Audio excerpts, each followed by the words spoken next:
নিজেকে বড় ভাবার যে প্রবণতা আছে, অহংকার আছে, যদি কারো অন্তরের মধ্যে বিন্দু পরিমাণ অহংকার থাকে আর ওই অহংকার নিয়ে যদি ওই বান্দা দুনিয়ার জমিনে চলাফেরা করে গো, ওই অহংকার নিয়ে যদি বান্দা দুনিয়ার জমিনে আমল করে, ওই আমল আমার আল্লাহ রাব্বুল আলামিনের দরবারে কখনোই গ্রহণযোগ্য নয়। ঠিক কিনা বলেন? অহংকার যুক্ত ইবাদত আমার আল্লাহ রাব্বুল আলামিন কবুল করবেন না। আপনি 5 ওয়াক্ত নামাজ পড়েন, এটা আপনার অহংকার করা চলবে না। আপনি জুমার নামাজে সবার আগে মসজিদে আসেন, এটা অহংকার করা চলবে না। আপনি সমাজের মধ্যে গণ্যমান্য ব্যক্তি, সেই জন্য আপনার জীবনে অহংকার চলবে না। আপনি পয়সাওয়ালা, সেই জন্য আপনার জীবনে অহংকার করা চলবে না। আপনি সবচাইতে বড় জ্ঞানী, ওই জ্ঞান নিয়ে প্রখরতা করা চলবে না, ওই জ্ঞান নিয়ে কখনো অহংকার করা চলবে না। যদি সেই পরিমাণ অহংকার থাকে, ওই অহংকারের কারণে আমার আল্লাহ রাব্বুল আলামিন আপনার আমার আমল নামাগুলো ধ্বংস করে দেয়। ঠিক কিনা? ও মুসলমান, ও ইমানদার মুসলমান, অহংকার হইল আমার আল্লাহর স্বভাব। ঠিক কিনা? অহংকার হইল আমার আল্লাহর স্বভাব। কেননা আমার আল্লাহ রাব্বুল আলামিন হইলেন স্রষ্টা, আর সব কিছু হইল সৃষ্টি। আমার আল্লাহ হচ্ছেন স্রষ্টা, আমার আল্লাহ হচ্ছেন স্রষ্টা, সেই জন্য স্রষ্টারই একমাত্র অহংকার সাজে, সৃষ্টির কখনো অহংকার সাজে না। ঠিক কিনা? আমার আল্লাহ রাব্বুল আলামিন সূরা বনী ইসরাঈলের 37 এবং 38 নম্বর আয়াতের মধ্যে আমার আল্লাহ অহংকার সম্পর্কে ডাক দিয়া বলে, ও দুনিয়ার জগতের বান্দার দলেরা, ওয়ালা তামশি ফিল আরদি মারহান ইন্নাকা লান তাখরিকাল আরদা ওয়ালান তাবলুগাল জিবালা তুলান। ও দুনিয়ার মানুষ, নিশ্চয়ই তোমরা দুনিয়ার জমিনে কখনো তোমরা অহংকার করে চলাফেরা করো না। বলেন আল্লাহু আকবার। লা তামশি ফিল আরদি মারহান, তুমি দুনিয়ার জমিনে অহংকার করে চলাফেরা করিও না। নিশ্চয়ই তুমি কখনো জমিনকে তোমার পাও দ্বারা ছেড়তে পারবে না। ঠিক কিনা?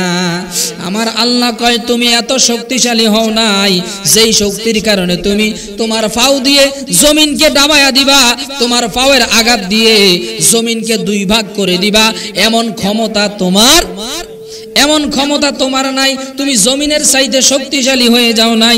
আমার আল্লাহ রাব্বুল আলামিন বলেন, তুমি উঁচার দিক থেকেও পাহাড়ের চাইতে বড় বেশি হও নাই।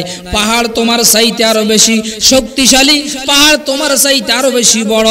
তুমি পাহাড়ের সমানও নয়, তোমার উচ্চতার দিক থেকে তুমি পাহাড়ের সমপরিমাণ নয়। অতএব তোমার জন্য অহংকার সাজে। তুমি যেমন জমিনকে তোমার পাও দিয়ে দাবাইতে পারবে না, কিন্তু এই জমিনের মধ্যে একদিন আমাকে আপনাকে ঢুকতে হবে। ওই জমিন একদিন আমাকে আপনাকে 2 দিক থেকে এমন ভাবে চাপ দিয়া একেবারে প্লেট বানায়া দিবে। ঠিক কিনা? আমরা যখন কবরে যাব, ওই কবরের মধ্যে যখন আমাদেরকে রাখা হবে, ওই কবর থেকে যখন সবাই চলে আসবে, মাটি চাপা দেওয়া হবে, আমাদেরকে যখন প্রশ্ন করা হবে, প্রশ্নের জবাব যদি আমরা দিতে পারি আমাদের জন্য শান্তি। আর প্রশ্নের জবাব যদি আমরা না দিতে পারি, সর্বপ্রথম যে আমাদেরকে আযাবটা দেওয়া হবে, ওই আযাবটা হইল আমার আল্লাহ দুনিয়ার মাটিকে আমার আল্লাহ অর্ডার করবে, ও আমার মাটি, ও কবরের মাটি, যাও যাও যাও, ওই বান্দাকে 2 দিক থেকে এমন ভাবে চাপা দাও, ওই বান্দার 2 পাজরের হাড়গুলো একে অপরের সাথে এইভাবে ভিতরে চলে যাবে। বলেন না আল্লাহু আকবার।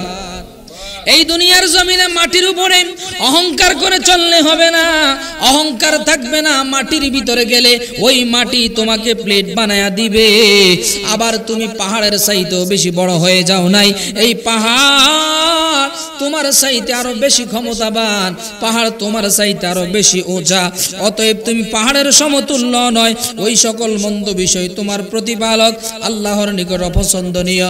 তুমি যেই দুনিয়ার জমিনে গর্ব করে চলো এবং দুনিয়ার জমিনে নিজেকে বড়ই ক্ষমতাবান মনে করো, শক্তিধর মনে করো, প্রখরওয়ালা মনে করো, এগুলো আমার আল্লাহ পছন্দ করেন?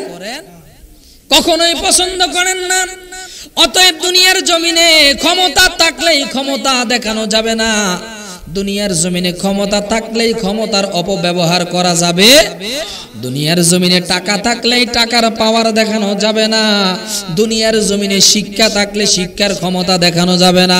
দুনিয়ার জমিনে আমার আল্লাহ রব্বুল আলামিন তোমাকে যেইভাবে দিয়েছে সেইভাবেই তুমি আমার আল্লাহর শুকরিয়া আদায়কারী বান্দা হওয়া লাগবে। এই জন্য আমার আল্লাহ বলে, বান্দা দুনিয়ার জমিনে তুমি যদি আমি আল্লাহর দেওয়া নেয়ামতের শুকর আদায় করো, আমি আল্লাহ তোমার নেয়ামত আরো বাড়াইয়া দেব। বলেন সুবহানাল্লাহ।